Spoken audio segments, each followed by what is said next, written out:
Le 2 avril 2026, Google a fait quelque chose d'inédit. Il a renoncé au contrôle de ses modèles d'IA les plus performants. Pas par générosité, parce que la Chine lui volait ses développeurs. Horizon IA aide les décideurs à décider tôt, à anticiper les bascules qui redessinent l'entreprise et l'emploi. Et aujourd'hui, entre licences ouvertes et gouvernance absente, il y a beaucoup à décider. Petit rappel pour ceux qui nous suivent depuis vendredi. On parlait de Google qui donne ses poids pour vendre son cloud, et d'OpenAI qui achète un show pour préparer son entrée en bourse. Deux stratégies d'acquisition opposées. Aujourd'hui, on creuse le premier volet, et l'histoire est bien plus tordue qu'on ne le pensait. Au programme, d'abord, pourquoi Google a lâché prise sur ses licences. Ensuite, un angle que quasi personne n'a vu. L'Europe se retrouve dans une situation inédite. Puis le paradoxe qui touche toutes les entreprises. Les machines produisent 100 fois plus vite que les humains ne valident. Enfin, ce que ça change concrètement pour les emplois et les compétences. Commençons par un paradoxe.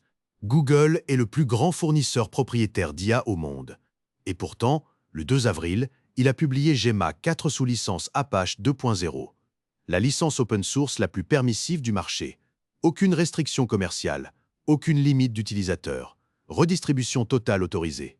C'est un tournant pour la famille Gemma. Les versions 1 à 3 utilisaient une licence maison. Restrictive, droit de résiliation unilatéral par Google, limite d'utilisateurs actifs mensuels. En clair, un contrat que tout juriste d'entreprise conseillait d'éviter.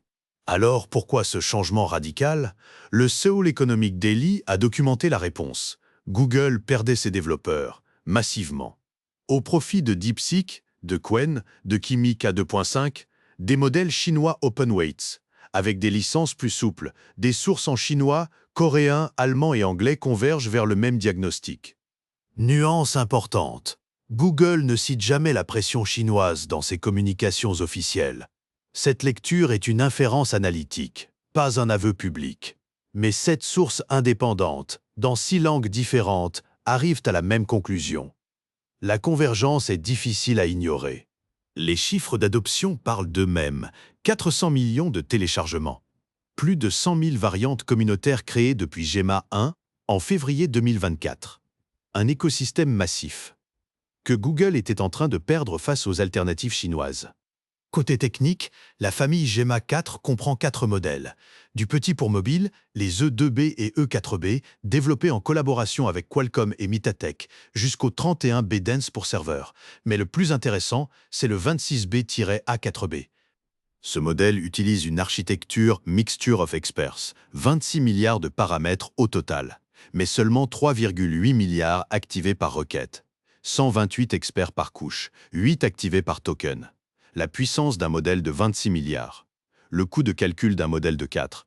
Arena AI, évaluation indépendante et crowdsourcée, le place rang 3 mondial en open source. Score Elo, 1452. Un point d'alerte repéré dès le jour du lancement sur Hacker News. Google affiche un score Codeforces Elo de 2150 et un score Arena AI Elo de 1452. Même nom, Elo, mais 2 métriques complètement différentes qui mesurent des choses distinctes. La présentation officielle ne les distingue pas clairement. Gardez ça en tête quand vous lisez les benchmarks. On a vu pourquoi Google a lâché ses licences et ce que Gemma 4 apporte techniquement. Maintenant, ce qui se joue en Europe change tout le tableau. Voici un fait que quasi personne n'a mentionné. Meta a glissé dans sa licence Llama 4 Community License une clause discrète. Elle interdit les entités domiciliées dans l'Union européenne. 4 sources juridiques indépendantes le documentent. WCR Légal, l'Open Source Initiative, Ars Technica et un blog juridique spécialisé. Conséquence directe. Vous êtes une entreprise européenne. Vous cherchez un modèle Frontier OpenWeights déployable légalement. Il reste 3 options. Gemma 4 sous Apache 2.0, Mistral, acteur français, et DeepSeek avec ses risques géopolitiques propres. Sur ces 3, Gemma 4 est le seul à combiner des benchmarks Frontier et une licence Apache sans restriction. Google vient de neutraliser Mistral sur son propre territoire de licence, avec des performances supérieures aux benchmarks. Côté EU-AI Act, Apache 2.0 qualifie Gemma 4 pour l'exemption des obligations de transparence fournisseur. C'est l'article 53 du règlement. Mais attention, cette exemption protège le fournisseur du modèle, Pas les déployeurs. Les entreprises qui utilisent GEMA 4 restent soumises à toutes les obligations IA applicables dans leur secteur. Je reformule parce que c'est crucial. La licence Apache résout le problème juridique de la licence logicielle, pas le problème de conformité réglementaire IA. Beaucoup de DSI vont confondre les deux. Ne soyez pas de ceux-là. Et pendant que Google ouvre, un mouvement contraire se dessine. Selon VentureBeat, Alibaba commence à restreindre ses derniers modèles Qwen. Qwen 3.5 Omni, Qwen 3.6+, moins ouvert qu'avant. La carte des licences IA peut se redessiner en 90 jours. Toute stratégie fondée uniquement sur le paysage actuel est fragile. Dernier point d'incertitude. La pérennité de l'Apache 2.0 pour GEMA n'est pas garantie. Meta est passé de Llama 2, relativement ouvert, à Llama 4 avec un banc européen. L'ouverture d'aujourd'hui peut être la restriction de demain. Les précédents Red Hat, HashiCorp, Elastic le rappellent clairement. Et puis, il y a le paradoxe économique. Selon Databricks, 76% des entreprises préfèrent l'open source. Mais selon Menlo Ventures, seulement 11% de leurs dépenses IA y sont allouées. L'écart est massif. Les équipes expérimentent en open source, puis déploient en production sur des API propriétaires. Apache 2.0 cible précisément cette friction. Google l'a compris. Mais Google maintient un double levier. Apache 2.0 pour capter les développeurs. Et Vertex AI disponible dès le premier jour pour monétiser l'infrastructure. Ouvrir le modèle pour fermer le cloud. Le pattern est documenté chez Red Hat, chez HashiCorp. C'est du freemium appliqué à l'IA. La photo des licences est posée. On sait qui peut utiliser quoi en Europe. Et c'est précisément pour ça que la question suivante est critique. Les organisations ont-elles la capacité d'absorber des modèles aussi puissants? Mars 2026, Amazon. Du code généré par IA, déployé sans gouvernance suffisante. Résultat, des pannes majeures. Entre 6 et 10 millions de commandes perdues en 48 heures. Amazon a ensuite imposé la signature d'un ingénieur senior sur chaque changement généré par IA. Les chiffres varient selon les sources, de 6,3 à 9,7 millions. Amazon n'a pas confirmé officiellement. L'incident est documenté par des sources convergentes. L'ampleur exacte est approximative. Le problème, lui, est réel et structurel. Le Dora Report 2025, publié par Google et basé sur 39 000 professionnels tech, a mesuré le phénomène précisément. Le volume de pull requests générés par IA, plus 98%. Le temps de review humaine, plus 91%. Et la stabilité de livraison a baissé simultanément. En clair, les agents doublent la production de code, la file de validation grossit presque autant, et le logiciel livré est moins stable qu'avant. C'est le paradoxe de la productivité agentique. Produire plus, valider moins, livrer pire. Est-ce un problème technologique? Non. McKinsey State of AI 2025. 88% des entreprises utilisent l'IA. 7% seulement l'ont déployé à l'échelle. 63% sont encore en phase pilote. Et les entreprises qui voient un vrai retour sur investissement ont 2 fois plus de chances d'avoir redessiné leur processus de bout en bout avant de choisir leurs outils.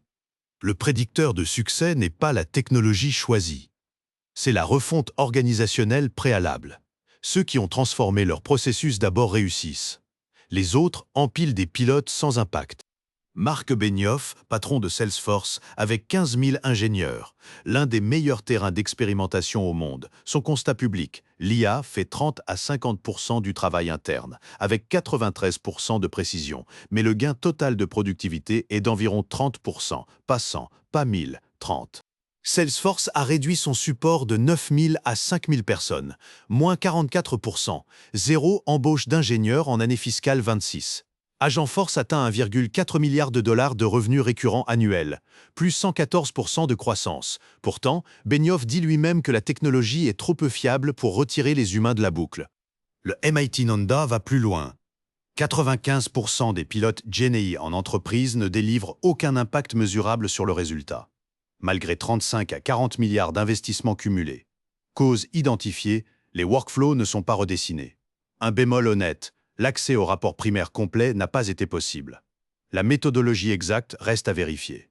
Le diagnostic est posé. Les agents produisent 100 fois plus vite que les organisations ne valident.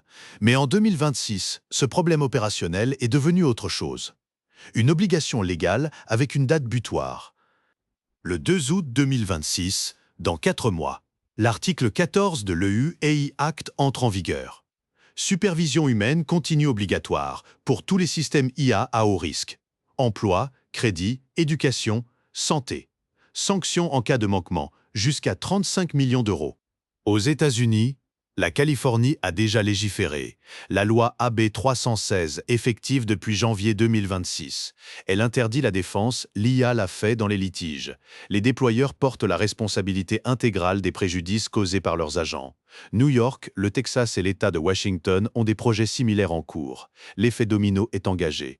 Pour le dire simplement, quand vous approuvez un output généré par un agent, c'est un acte juridique, avec des conséquences potentiellement pénales, des deux côtés de l'Atlantique. Ce n'est plus une recommandation de bonne pratique. Et pendant que la loi exige plus de supervision, les salariés font exactement l'inverse. Selon les études, entre 49 et 78% des employés déploient des outils IA sans validation IT ni compliance. Ce sont les Shadow Agents, une couche de production non gouvernée, invisible aux organisations qui en portent pourtant la responsabilité. Et quand la file de review est trop longue, que se passe-t-il concrètement? Les humains approuvent sans vraiment valider. Le rubber stamping. La responsabilité légale reste humaine, mais la capacité cognitive de review réelle est absente. Fausse gouvernance avec vraie exposition légale. Vectra AI documente un coût concret. Plus de 670 000 $ supplémentaires par brèche liée au Shadow AI. Le marché de la cyberassurance va intégrer la gouvernance agentique comme critère de prime. Sans framework formel, les entreprises paieront une prime d'assurance plus élevée. C'est mécanique. 3 systèmes indépendants convergeant vers le même constat. Le judiciaire américain, le réglementaire européen et les marchés financiers avec le sell-off SaaS de 285 milliards de dollars en février, déclenché par la déclaration du patron de Palantir que l'IA peut substituer les workflows SaaS. Tous arrivent à la même conclusion. L'asymétrie production-validation est un risque structurel de 2026. Peut-on résoudre ça avec plus de technologie? Des agents qui valident d'autres agents? La recherche a une réponse, et elle n'est pas celle qu'on espère. Agent Auditor, un papier de l'University of Southern California. Référence Arxiv 2609341. La proposition des agents multi-agents qui se valident mutuellement. Le résultat, plus 5% de précision. 5%. Pas 50. Pas 100. 5. Et le papier identifie lui-même la limite fondamentale. La confabulation consensus. Plusieurs agents travaillent ensemble. Ils convergent vers la même erreur. Ils se renforcent mutuellement au lieu de se corriger. La supervision humaine se déplace dans la chaîne. Elle ne disparaît pas. Alors, qu'est-ce qui marche vraiment? Databricks sur plus de 20 000 organisations. Un chiffre, multiplicateur de 12. Les organisations qui investissent tôt dans des frameworks d'évaluation formels ont 12 fois plus de chances d'atteindre la production à l'échelle. Pas grâce à de meilleurs modèles, grâce à de meilleurs processus. La gouvernance n'est pas un frein, c'est un accélérateur. GitClear apporte une mesure complémentaire qui rend le problème visible dans le code lui-même. 211 millions de lignes analysées. Le taux de refactoring est passé de 25% en 2021 à moins de 10% en 2024. Et pour la première fois, le code copié-collé dépasse le code refactorisé. La dette de gouvernance agentique, inscrite noir sur blanc dans les dépôts. Le secteur financier montre une voie praticable. Selon Dataiku et BCG, Capital One a obtenu plus 55% de conversion. Des assureurs ont réduit de 40% le temps de traitement initial. Comment? Pas en automatisant tout. En plaçant l'humain dans la boucle. Pas au-dessus. L'humain supervise les flux en temps réel, sans revalider chaque output individuel. Le pattern est reproductible, avec des métriques vérifiables. La solution n'est pas 100% automatique, ni 100% humaine. C'est un design organisationnel qui définit précisément ce que l'humain fait quand il intervient et le formalise dans un processus auditable. La technologie seule ne comble pas le gap. La gouvernance multiplie les chances par 12. Ce qui nous amène directement à ce que tout ça change pour les emplois et les compétences. Deux projections qui semblent contradictoires.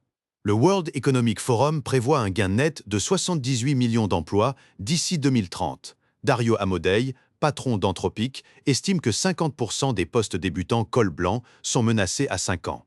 Ces deux affirmations ne se contredisent pas. Le gain net global masque une destruction concentrée sur les postes d'entrée, sur les travailleurs de l'information. Ce n'est pas une disparition uniforme, c'est une polarisation. Les chiffres de Ravio confirment la violence du mouvement. Moins 73,4% de postes juniors en tech, d'une année sur l'autre. Pendant que les rôles seniors spécialisés explosent en valeur, l'accès au premier échelon se ferme, le haut de l'échelle s'élargit. Quel rôle monte concrètement MLOps et infrastructures de serving. Le marché passe de 4,4 milliards à près de 90 milliards d'ici 2034, croissance annuelle de 46%. Kubernetes apparaît dans 17,6% des offres. Salaire médian aux États-Unis, 165 000 à 187 000 $. AI, governance et compliance, plus 1257% de postings selon Corée 1, mais 85% des postes ciblent 5 ans d'expérience minimum. Médiane salariale, 158 à 221 000 $, un marché exclusivement senior. Le titre qui s'effondre, Prompt Engineer. Moins 40% de profils LinkedIn portant ce titre entre 2024 et 2025. La compétence reste utile. Le marché ne rémunère plus le titre isolément. Le remplacement, Context Engineer, AI Workflow Designer. Axial Search liste 3159 offres en janvier 2026. Pour des profils qui redesignent les workflows complets. Pas qui prompt. La prime salariale IA est de plus 56% selon l'OCDE et PwC. Le marché valorise déjà massivement ses compétences. Mais lesquelles exactement? Infrastructure, MLOps, serving, quantisation. Gouvernance, audit, conformité, workflow design. Pas la production d'artefacts. Pas le prompting isolé, pas le wrapper d'API. Un risque nouveau émerge, celui de la responsabilité sans pouvoir. AB 316 et l'article 14 ferment la défense, l'IA l'a fait. Mais les salariés qui approuvent des outputs agentiques, sans en comprendre le fonctionnement, se retrouvent personnellement exposés. Approuver un résultat d'agent devient un acte juridique. Avec conséquence. Votre capacité à auditer ce que vous signez devient une compétence de survie professionnelle. Récapitulons. Google libère ses modèles frontiers sous Apache 2.0. L'Europe se retrouve dans une position inattendue, avec Gemma 4 comme seule option open-weight légale et performante. Mais les organisations n'ont pas construit la gouvernance pour absorber cette puissance. Et dans 4 mois, l'article 14 de l'EU AI Act transforme cette lacune en infraction. 3 actions concrètes. Premièrement, si vous êtes une organisation européenne, auditez immédiatement vos contrats Lama 4. La clause ban UE crée un risque juridique que la plupart des équipes n'ont pas identifié. Gemma 4 Apache 2.0 est l'alternative légale directe. Faites l'inventaire cette semaine. Deuxièmement, ne scalez pas vos agences sans framework d'évaluation formelle. Le multiplicateur 12 de Databricks le démontre empiriquement. La formalisation des processus de validation prédit le succès, pas la puissance du modèle choisi. Troisièmement, comprenez votre responsabilité légale personnelle. Approuver un output agentique sans review réel n'est plus une mauvaise pratique. C'est une exposition juridique caractérisée, des deux côtés de l'Atlantique. Si vous êtes en audit ou gouvernance, regardez la certification AAIA d'ISACA, premier crédential formel sur ce marché. Vous retrouverez l'ensemble des sources et références en description de cet épisode. Demain, on surveillera la réaction de Meta sur le ban européen de Llama 4 et les premiers benchmarks indépendants de Gemma 4 sur LMCS Arena. Si Meta corrige sa licence, l'avantage structurel de Google en Europe pourrait s'effondrer en 48 heures. En avril 2026, le vrai avantage compétitif n'est pas d'avoir le meilleur modèle. C'est d'avoir le processus qui empêche ce modèle de vous exploser à la figure. Au revoir et à demain.